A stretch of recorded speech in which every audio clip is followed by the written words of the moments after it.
Well, it's hard to believe it's been almost a year since I did a couple of reactions to Bread. They may be the greatest love song band of all time. Seriously, these guys are talented, with the heart of the band being the lyricist and lead singer David Gates. Of course, Jimmy Griffin was sort of the other mainstay in the band. But what surprises me is they only had one number one on the top on the Billboard 100 or 200, and that was "Make It With You." I did a reaction to that last May.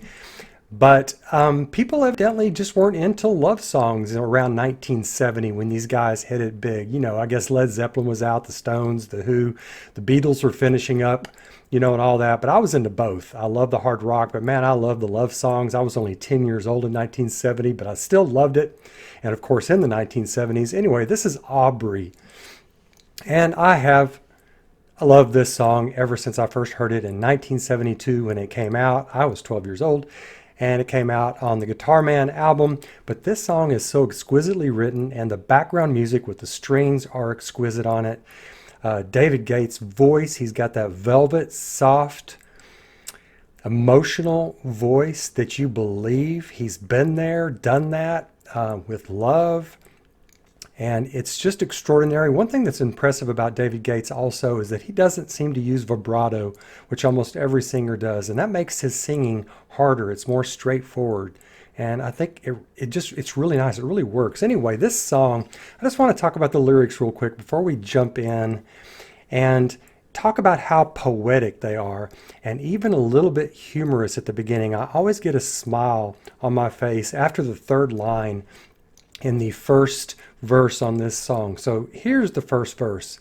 And Aubrey was her name, a not so very ordinary girl or name. Love that. But who's to blame? that still makes me laugh. But who's to blame for the ordinary girl, or the ordinary name? But who's to blame? But that's not really what he's talking about, is it? Because the next line is, for a love that wouldn't bloom. That's a nice trick. For who's to blame? But who's to blame for a love that wouldn't bloom? And then more poetry. For the hearts that never played in tune. Like a lovely melody that everyone can sing. Take away the words that rhyme, it doesn't mean a thing. But he let her go. This is either about unrequited love or a brief love, but now he would go 1,000 times around the world just to be closer to her than to me. Yeah, that's not really possible, is it? But it sure is poetry.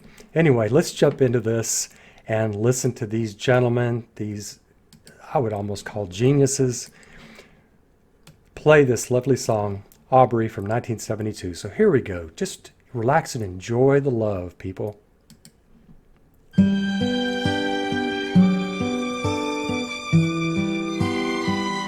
That high violin, the acoustic guitar.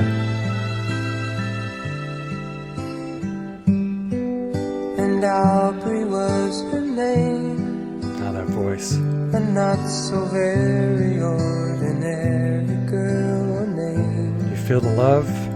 But who's to blame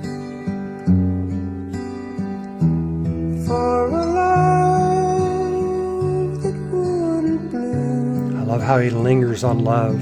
For the hearts that never played in tune.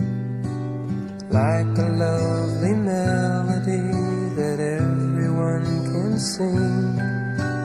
Take away the words that rhyme, it doesn't mean a thing. A thing. It's interesting. They left that in. And Aubrey was her name. The acoustic is almost a lullaby sound. We tripped the light and danced together to the moon.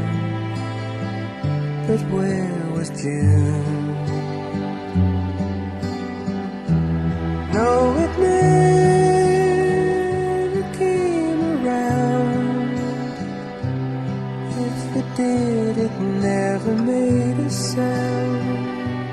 Those violins. Maybe I was absent or was listening too fast, catching all the words, but then the meaning going past.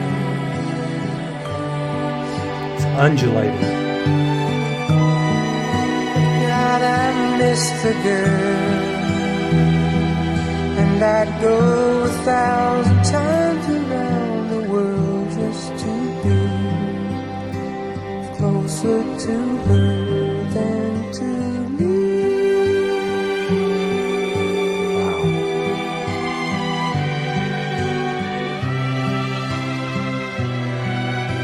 Those undulating violins.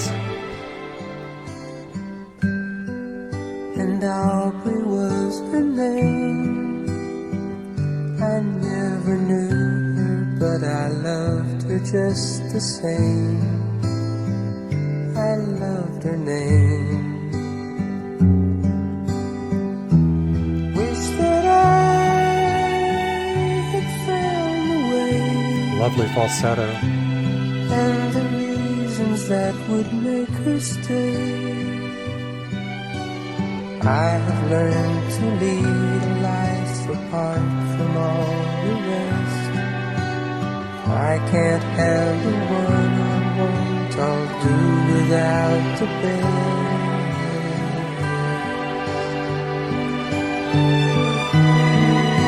How I miss the girl,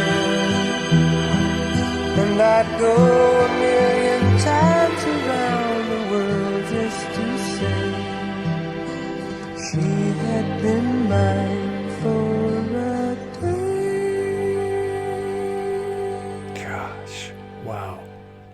Just wow. Let me just put it back up. Picture of them up. I mean, my gosh. Whoa. There's just so much to talk about.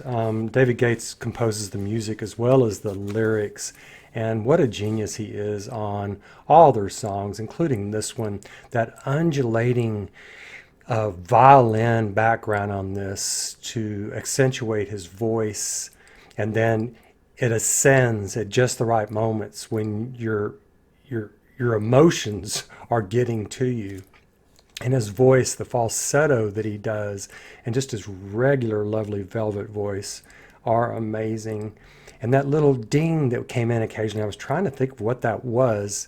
I can't put my name on what that instrument is, but I love how it accentuates everything.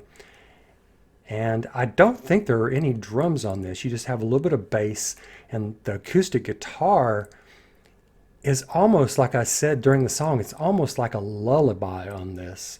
Dun, dun, dun, dun, dun, dun, dun. It's just gorgeous.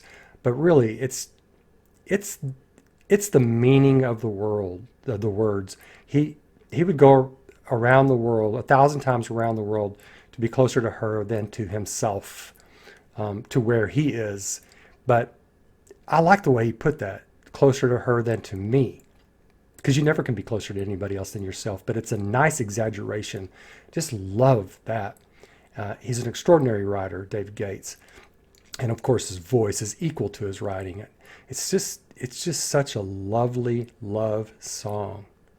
It makes me think of somebody, and I imagine if you loved it also, it makes you think of somebody. Extraordinary. The way everything was composed and produced on this song to get across the emotion of love. Yeah. All right.